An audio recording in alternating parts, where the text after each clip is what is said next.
Tanggal 20 Agustus lalu, Elon Musk mengumumkan bahwa dia akan memproduksi Tesla Bot, sebuah robot yang bentuknya seperti manusia. Ini saya langsung mikir ya, ini dia serius atau dia jangan-jangan lagi ngeprank kita semua nih? Apakah AI benar-benar bisa menggantikan semua pekerjaan manusia? Dan apakah lo termasuk ke dalam useless class? Orang-orang yang 20-30 tahun lagi udah gak ada gunanya lagi. Udah gak bisa kerja, udah gak bisa ngapa-ngapain lagi karena semuanya udah digantiin pakai robot dan AI. Well, kita bisa ngelihat bahwa AI ini banyak banget ya. Kita bisa ngelihat dari bulan Februari tahun 2023, sejak kemunculan ChatGPT, itu layoff besar-besaran udah terjadi. Banyak orang udah khawatir, bahkan sampai pemerintah juga sekarang lagi berlomba-lomba untuk gimana caranya mereka bisa menguasai AI dan meregulasi AI ini. Dan menariknya, AI ini ternyata lebih cepat mendisrupsi pekerja-pekerja kerah putih, alias pekerja-pekerja yang pinter. Sarjana, S2, S3, hampir semua dari pekerjaan mereka bisa tergantikan oleh ChatGPT dan juga large language model lainnya. Dan nanti tentunya pekerjaan simpel kayak kasir, supir, dan lain sebagainya itu semua akan bisa digantikan oleh AI. Nah, kalau semuanya udah digantikan oleh AI, terus apa fungsi manusia? Apa fungsi kita? Apakah kita, manusia, itu akan jadi useless class atau enggak? Apakah lo akan menjadi useless class atau enggak? Nah, kita bakal menjawab pertanyaan itu di segmen kali ini ya. Selamat datang di Kelas Kehidupan. Di video kali ini kita bakal bahas tentang AI. Stay tune.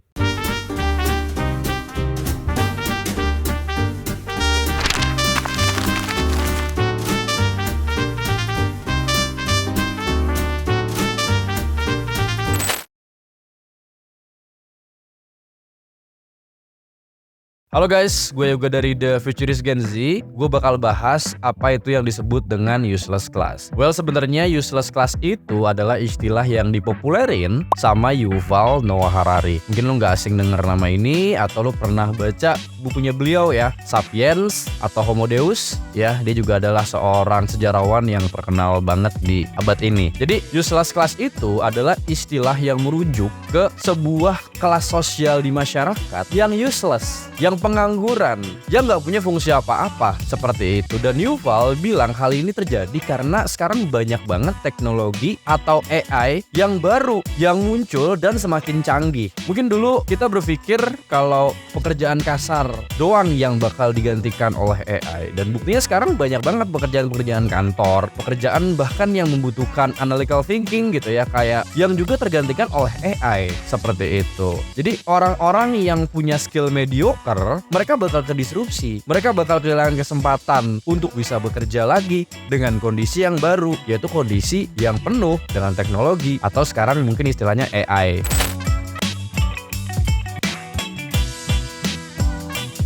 Siapa orang yang bakal masuk ke dalam kategori useless class? Ya itu dia tadi, orang-orang yang nggak bisa keeping up sama teknologi, sama kecanggihan teknologi, dan yang nggak bisa nguasain sama skill zaman sekarang gitu. Kalau misalnya dari Yuval, dia bilang di bukunya tuh kalau misalnya orang-orang yang dengan kemampuan critical thinking yang biasa aja gitu, itu tuh bisa termasuk ke useless class. Dan balik lagi, gimana caranya untuk gak jadi useless class adalah untuk tetap terus belajar gitu, tetap terus belajar dan tetap terus relevan.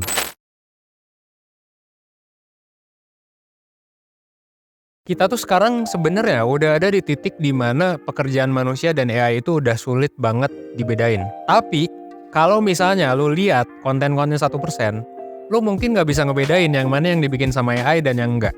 Contoh nih, kalau lo lihat sejak bulan Maret kita tuh sebenarnya pakai thumbnail YouTube itu pakai AI semuanya. Terus yang kedua, bikin skrip 90% itu udah pakai AI ya. Terus yang ketiga, IG feeds-nya 1%, sekarang tuh udah 95% AI. Bahkan udah pakai robot di desainnya, udah kita otomasi nih ya. Dan short video kita yang kita sering upload di Instagram dan TikTok, yang sekarang udah ratusan ribu juga followersnya ya, itu kita pakai AI juga. Dan sampai saat ini jujur kalau di 1% atau SP Kolektif ya, grup perusahaan yang gua bikin, kita bahkan udah layoff, udah PHK beberapa orang. Ya tentu karena pertama kita juga sempat mengalami penurunan ya. Tapi yang kedua sebenarnya alasannya adalah karena pekerjaannya udah tergantikan oleh AI. Jadi ini perubahan yang sangat masif banget sih. Dan ini terjadi bukan pada pekerjaan-pekerjaan yang ringan kayak sopir gitu-gitu kan. Maksudnya pekerjaan yang butuh tenaga doang ibaratnya, ya mikirnya lebih sedikit lah. Justru yang keganti adalah orang yang kerjanya mikir, penulis, desainer, ilustrator, dan lain sebagainya. Dan ini kita baru ada di udah berapa bulan dari Februari, Maret, April, Mei, Juni, Juli. Baru 6 bulan sejak pertama kali peluncuran ChatGPT. Semua geger, bahkan sekarang ada salah satu company di dunia yang jadi salah satu yang terbesar, udah nyampe valuasi 1 triliun hanya karena AI, itu Nvidia. Nvidia itu kan dia nyediain GPU, pokoknya graphics card lah. Biasanya buat main game, sekarang dipakai buat AI. Akhirnya dia jadi perusahaan yang salah satu yang terbesar di dunia. Dan sebenarnya menurut gue sih, kalau dibilang AI itu bakal ngambil pekerjaan kita sepenuhnya, menurut gue sih kagak ya. Itu ada banyak pekerjaan lah yang hanya bisa dilakukan manusia, at least sampai 5-10 tahun ke depan. Ya kayak lu jadi perawat lah, caregiver, dan lain sebagainya. Tapi menurut gue, yang jadi masalah adalah, pertama, orang yang gak aware sama sekali tentang bahaya AI, terus tiba-tiba dia sedih karena dipecat. Anjir, kenapa gue dipecat ya? Itu sih menurut gue yang bahaya. Ini kalau misalnya ini adalah lu semua, lu harus aware sekarang. Karena lu bisa jadi tiba-tiba dipecat, tiba-tiba gak relevan, hanya karena ada teknologi yang bisa menggantikan lu secara gratis atau dengan subscription $10-20 lah. Gue juga kan sekarang subscribe Midjourney, subscribe ChatGPT cuma berapa ratus ribu gitu. Dan itu bisa ngegantiin banyak pekerjaan orang. Nah yang kedua yang menurut gue bahaya adalah orang yang memanfaatkan AI tapi tidak dengan cara etis. Kayak misalnya buat ngehack, buat apa, buat hal buruk lah intinya. Jadi kalau ngomongin soal apakah pekerjaan manusia bakal diambil, iya. Tapi menurut gue masih panjang. Meskipun banyak sih ahli yang berpendapat bahwa itu tinggal 10 tahun lagi.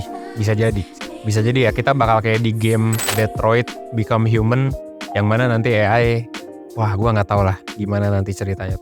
Tapi gini, akhirnya gue akan coba ngulik AI ya gitu. Dan gue sampai ke kesimpulan bahwa manusia yang menggunakan AI dalam 1-2 tahun ke depan, itu mereka bakal mengeksploitasi AI banget. Dan mereka, termasuk gue bahkan, kita-kita ini yang pakai AI, itu bakal bisa mengalahkan orang-orang yang gak pakai AI sama sekali.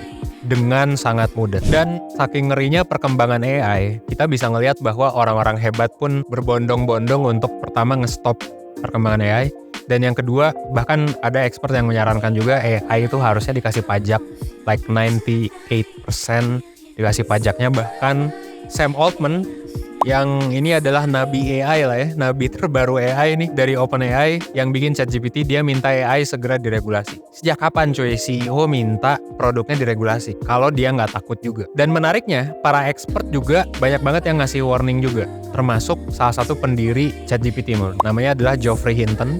Dia adalah expert AI dari Google yang canggih banget. Si Hinton ini sebenarnya punya andil besar dalam ngebuat ChatGPT karena dia bikin engine-nya, namanya adalah Transformer. Kalau lo nggak tahu GPT itu singkatan dari Generative Pre-training Transformer. Nah ini Transformer tuh adalah engine-nya cuy. Nah yang bikin dan develop Transformer ini sebenarnya adalah orang Google, salah satunya adalah si Hinton.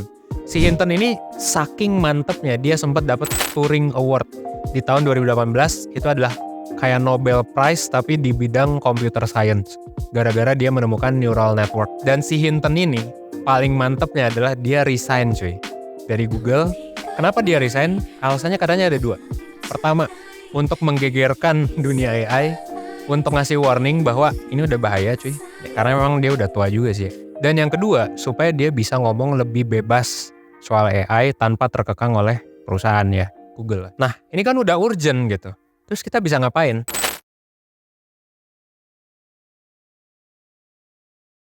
Nah ini gue mau cerita sedikit ya tentang kemarin di tanggal 14 Juni. Gue akhirnya ngeliat ternyata bahwa CEO OpenAI, Sam Altman, itu datang ke Indonesia. Dia lagi ngelakuin yang namanya World Tour. Jadi dia ke seluruh dunia lah, ke seluruh negara. Gitu ya, untuk ngasih Q&A, untuk ngisi talk show. Dan gue bersyukur, alhamdulillah gue bisa dapet tiket VIP waktu itu. Jadi salah satu orang yang paling depan buat nontonin Sam Altman gitu ya. Tapi nggak sempet foto bareng karena rame banget yang mau foto bareng cuy. Gila. Dan di sana juga ada Nadiem Makarim yang dikasih privilege buat ngajuin pertanyaan pertama. Dari semua kejadian ini sampai akhirnya bulan kemarin gue ketemu si Sam Altman itu, gue ngelihat secara langsung semua kejadian ini bikin gue mikir sih gitu. ChatGPT itu kan baru aja keluar 6 bulan yang lalu.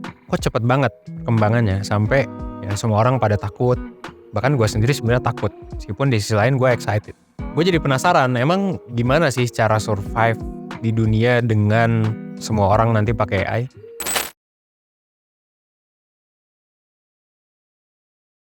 Gue mau nyampein sih bahwa sebetulnya kita itu nggak perlu takut sama AI. Karena udah jelas ada satu cara utama yang bisa kita lakuin sebagai individu di era AI untuk bisa survive.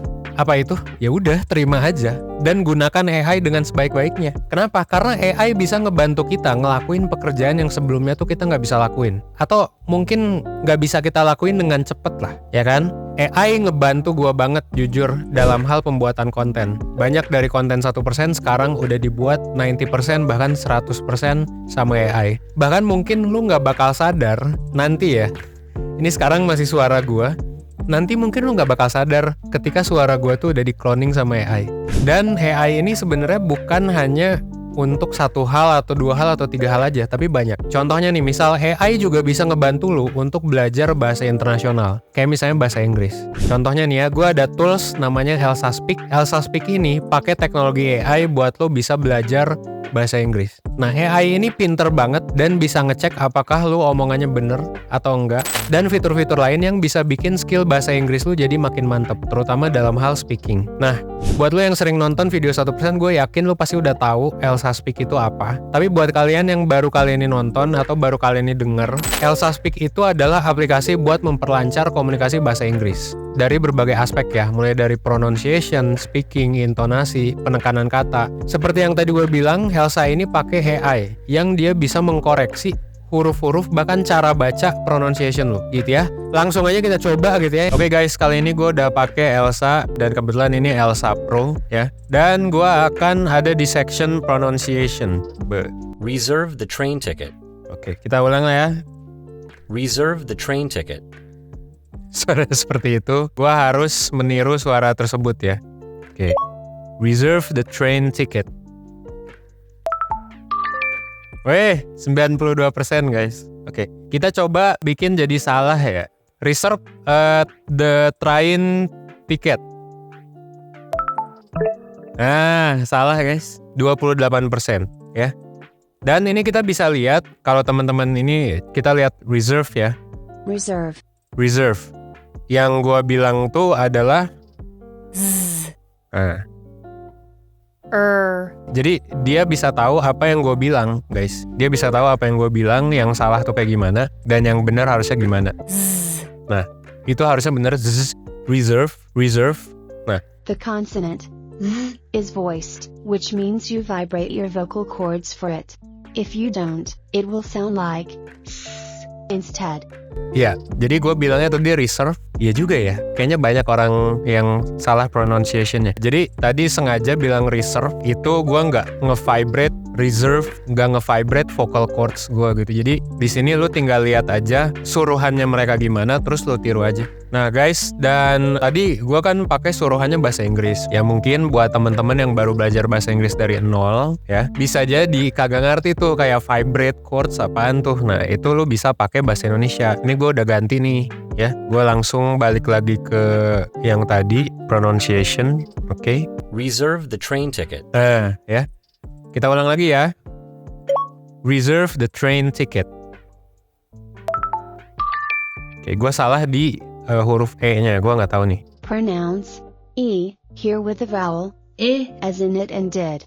Your lips and tongue should be pretty relaxed. Oke. Oh ternyata tetap bahasa Inggris sih. Tapi menurut gue ya emang harus bahasa Inggris ya. Lu belajar juga kan lu mau belajar bahasa Inggris. Ya gitulah. Jadi tapi sebenarnya ya buat kalian, maksudnya ini penting banget terutama buat kata-kata yang menurut gue tuh sering salah gitu. Kalau misalnya temen-temen di sini salahnya ya 8% kayak gue gitu. Yang gue juga sebenarnya nanti perlu gue latih. Bibir gue berarti perlu lebih relax. Kayaknya sih kalau orang Indonesia memang nggak serelax itu ya. Tapi kalau misalnya udah 92% sih santai aja ya buat kalian. gitu. Nah, teman-teman bisa lihat kan tadi gue tuh dikoreksi lumayan banyak sama Elsa gitu ya, sama AI-nya, dan dari sini gue bisa tahu bahkan menurut gue yang gue rasa pronunciation gue nggak sejelek itulah ya, meskipun nggak seperfect itu juga, tapi ternyata tetap ada feedback yang bisa gue latih gitu. Nah, maksudnya kalau dari sana berarti kan gue bisa makin perfect nih bahasa Inggrisnya gitu. Dan di Elsa juga lu bisa ada ribuan course juga sih di sini ya, ada study sets, ada kamus, ada pencari kursus nih ya. Lu bisa akses ribuan topik nih ya yang memang bisa lu pelajarin. Jadi kayak misalnya nih ada nih ya low hanging fruit. Nah, ini ada pengenalan terhadap suara dulu gitu ya. Terus nanti ada hari keduanya pemanasannya gimana, hari ketiganya gimana gitu. Nah, ini bisa lu akses karena lu nonton video ini sampai habis nih ya, sampai akhir. Untuk penonton 1% itu dapat promo sampai dengan 82%. Khusus buat lu penonton 1% gitu ya, dan lu bisa klik link di bio untuk dapetin promonya, dan silakan disikat aja sih saran gue, karena ini menurut gue canggih banget dan gila buat orang yang belajar dari nol. Ini gila sih gitu ya. Banyak hal-hal baru yang gue pelajari juga, yang ternyata teori-teori ini penting, termasuk prakteknya juga gitu ya. Jadi silakan lu langsung download aja dan langsung klik link aja di deskripsi ya, itu nanti lu bakal dapet diskon. Oke? Jadi saran gue ini, apalagi dengan kemajuan AI, lu pakai tools-tools kayak gini yang memang menggunakan AI di baliknya untuk lu berkolaborasi, untuk lu menerima bahwa ya memang AI udah di depan mata cuy, udah dipakai sama hampir semua orang. Ya nggak semua sih ya, tapi ya kalau nggak sekarang nanti semua orang udah keburu pakai dan cuma lu yang nggak pakai cuy, gitu kan. Jadi AI itu menurut gue sih sangat bisa ya mengambil alih pekerjaan yang membosankan atau repetitif, atau bahkan ya jadi canggih kayak aplikasi Elsa tadi gitu. That's why belajar tentang AI itu jadi penting banget gitu ya. Ya silakan ya, sekarang lu mungkin udah tahu apa yang lu mau lakuin ya. That's all for now. Semoga lu bisa dapat manfaat ya dari video kali ini. Gua Evan 1%. Well, thanks.